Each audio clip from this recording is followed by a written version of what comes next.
एक और चीज़ है कि नेशन वांट्स टू नो, मतलब ऑब्वियसली मुंबई इंडियंस की अटेंशन को लेके तो बात हो गई आपसे। एक चीज़ जो सब जानना चाहते हैं, royal Challengers Bengaluru versus Chennai super Kings, आपको हम फ्लैशबैक भी याद दिला रहे थे थोड़ी देर पहले कि क्या हुआ था उस मैच के अंदर जब 5 गेंदों पे 11 रन चाहिए थे और वो नहीं बन पाए थे और आरसीबी प्लेऑफ्स के अंदर चली गई थी। एंड उसके बाद एक बहुत बड़ा मूवमेंट हुआ था, अब वो भी मैं आपको फ्लैशबैक देता हूँ क्या हुआ था एग्जैक्टली, क्योंकि आप तो कमेंट्री बॉक्स में थे। तो हुआ क्या था कि वहाँ पे MS धोनी थोड़ी देर मैदान पे रुके, फिर उसके बाद वो चले गए। उन्होंने आरसीबी के किसी भी प्लेयर से हाथ नहीं मिलाया, वो मिले नहीं, कंग्रेचुलेट नहीं किया वहाँ पे, क्योंकि होता है ऑब्वियसली कि जब मैच समाप्त होता है तो सारे प्लेयर्स मिलते हैं आपस में, पर धोनी वापस चुपचाप ड्रेसिंग रूम में चले गए। तो ऐसा क्यों हुआ कि धोनी ने वहाँ पे किसी भी आरसीबी प्लेयर के साथ हाथ नहीं मिलाया था, बल्कि विराट कोहली बाद में ड्रेसिंग रूम में गए थे MS धोनी से मिलने खुद, जो सामने आया था। बट ऐसा क्यों हुआ कि मैच समाप्त होते ही धोनी वापस चले गए ड्रेसिंग रूम में एकदम से? दो चीज़ें हैं। First things first, I think I was very happy for Yash Dayal उस टाइम पे। एक सीज़न पहले दुनिया उनके खून की प्यासी हो गई थी, ठीक है, उसने हमें रिंकू सिंह जैसा एक बहुत बड़ा सुपरस्टार दे दिया कि यार ये बंदा फिनिशर है। उसके बाद उनको हमने इंडिया की टीम में भी देखा है, और उस मैच के कई मैच तक यश दयाल खेल नहीं पाए थे। वो सीवियर डिप्रेशन में थे, जो हमने सुना पड़ा। फिजिकली भी चैलेंज आ गए थे, काफी हो गया था, क्योंकि जब आपका दिमाग ठीक नहीं तो शरीर ठीक नहीं रहेगा। बट उसी सीजन में वो वापस आए, ये उनकी रिडेम्पशन का मौका था। और आप MSD को बॉलिंग कर रहे हो और 10 में से 9 बार 9.5 बार आपको लगेगा कि CSK मैच जीत जाएगी। चलो वो किस्मत भी थी कि गीली गेंद बाहर गई, नई सूखी गेंद आई और उन्होंने मैच जीत लिया, पर वो यश दयाल की रिडेम्पशन का मैच था। अब धोनी की चीज़ के दो एंगल हैं। एक वो जो आपने सुना, आपने पढ़ा या मैंने देखा, मैं भी चूंकि स्टूडियो में कमेंट्री कर रहा था, आपने भी टीवी में देखा। टीवी हमको एक तस्वीर दिखाएगा, दूसरा एंगल वो है जो हमें नहीं पता चलता, जो सिर्फ कयास लग सकते हैं। इवन जो टीवी ने दिखाया भी है वो भी बहुत सारे कयास हैं कि धोनी वहां नहीं रुके, धोनी अंदर चले गए। अब उसके कितने एंगल आप ढूंढ सकते हो, सिर्फ कयास लग सकते हैं कि क्या ये धोनी का चिन्नास्वामी में लास्ट मैच था, क्या वो हार्ट ब्रोकन थे। कई एंड ऑफ द डे वो भी एक इंसान है, जो जैसे मैंने पहले कहा था, बहुत ज़्यादा प्यार और बहुत ज़्यादा दुत्कार के बीच का रास्ता हमें निकालना पड़ेगा। मैच होता है ईडन गार्डन्स में, मैच होता है वानखेड़े में, पूरा आपको सरसों का खेत दिखाई देगा पेविलियन में, पीली पीली जर्सी, पीली, वो प्यार है, वो दीजिए, प्लेयर डिजर्व करता है। बट इतना प्यार मत दो यार कि जब वो आपकी परफॉर्मेंस आपकी उम्मीद के अनुसार परफॉर्म ना कर पाए तो आप दुत्कारना शुरू कर दो। सीधा आसमान पे और सीधा ज़मीन पे मत किसी को आप लेके जाओ, प्लीज़ बीच में रखिए। प्लेयर को इज्जत दो, प्यार दो, वो डिजर्व करते हैं, बट ना हद से ज़्यादा। यहाँ ना, मुझे लगता है हम ना हद से ज़्यादा चले जाते हैं। में भी कुछ चीज़ ऐसी हुई है जो मुझे भी नहीं पता, मैं भी कयास लगा रहा हूँ, आप भी कयास लगा रहे हैं। आरसीबी के लॉयल फैन तो बहुत ही ज़्यादा क्या कयास लगाएंगे, यार ये कैसा आदमी है। क्योंकि धोनी के बारे में मैंने नेगेटिव चीज़ें बहुत कम सुनी हैं कि उनका बिहेवियर अच्छा ना हो, वो कर्टियस ना हो। मैंने एकदम उलट सुना है। मेरी कभी पर्सनल मुलाकात नहीं हुई है, तो मैं अपने ज़ाती तजुर्बे के हिसाब से नहीं बोल सकता। जिनसे मिला हूँ उनके बारे में बता सकता हूँ। धोनी के बारे में मैं एज अ थर्ड पर्सन बता सकता हूँ। क्रिकेटर्स की ज़बानी, मेरे जो को कमेंटेटर हैं या मेरे जो दोस्त हैं क्रिकेट में, वो जो धोनी से मिले हुए हैं, मेरे जो को कमेंटेटर हैं जो क्रिकेट नहीं खेले, उनकी ज़बानी बता सकता हूँ। Is a very courteous man, very courteous man, very warm.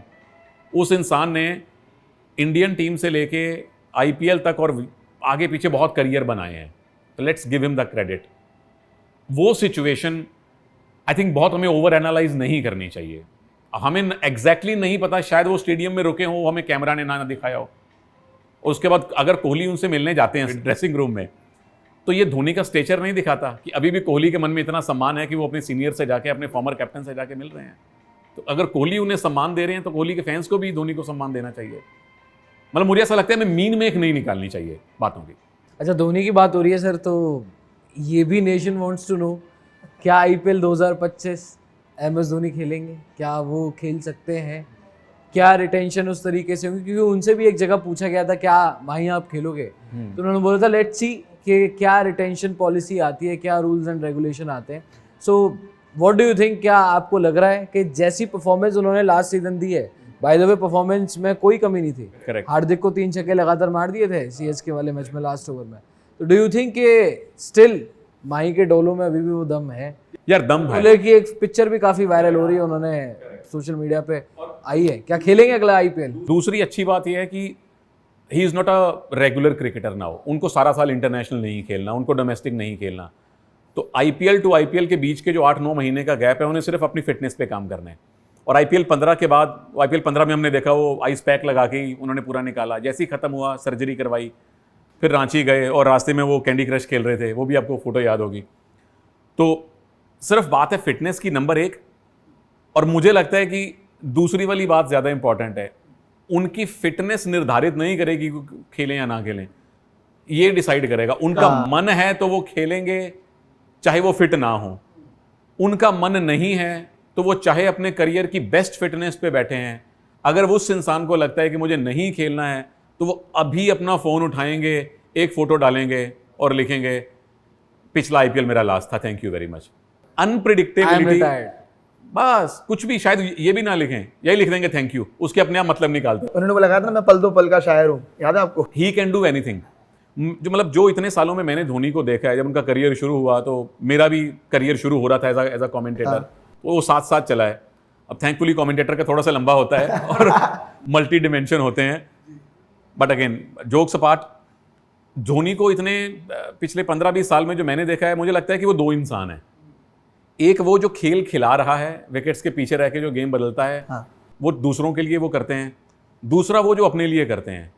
वो ऑस्ट्रेलिया का दौरा बीच में कहते हैं हो गया, जब यंग विराट कोहली को बीच में ही कैप्टनसी छोड़ दी कप्तानी। एंड आई होप जब फुल एंड फाइनल वो रिटायरमेंट जब भी लें, वो बैठें किसी के साथ, आपके साथ बैठें, मेरे साथ बैठें, किसी और के साथ बैठें, खुद ही चलो सिंगल कैमरा सेटअप लगा के अपना वीडियो शूट करके डाल दें, बताएं पूरे करियर में उन्होंने इतने बड़े बड़े सरप्राइज वाले डिसीजन क्यों लिए, but this is who Dhoni is. Exactly. So ये मेरी रीडिंग है धोनी के प्रति। और अब मेरा व्यू पूछ रहे हो, अब पूछ रहे हो वो खेलेंगे कि नहीं खेलेंगे। अब कंफर्म न्यूज़ तो मेरे पास नहीं है, but as a fan I can hope वो खेलें।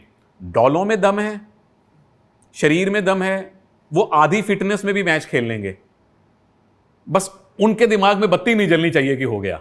जब उनके दिमाग की बत्ती जल गई कि बस क्रिकेट हो गया, तो वो छोड़ देंगे। हो सकता है ऑक्शन से 2 दिन पहले की बात हो, बट एज अ फैन हम चाहते हैं कि वो खेलें, क्योंकि वो एक इंसान ऐसा है जिनको 4 बॉल्स वो खेलते हैं, 5 बॉल्स खेलते हैं। और एक्चुअली लास्ट में आके डिफरेंस भी वही होता है जो धोनी ने उन 4 बॉल या 5 बॉल पे किया होता है। Exactly, correct. अभी भी वो दम खम है, पूरा दमखम है भाई। तो मतलब आप चाहते हैं कि एक और बार थाला फॉर रीजन हो? एक से ज्यादा बार हो यार, क्यों नहीं? एक से ज्यादा बार हो तो फिर तो और अच्छी बात है। करेक्ट।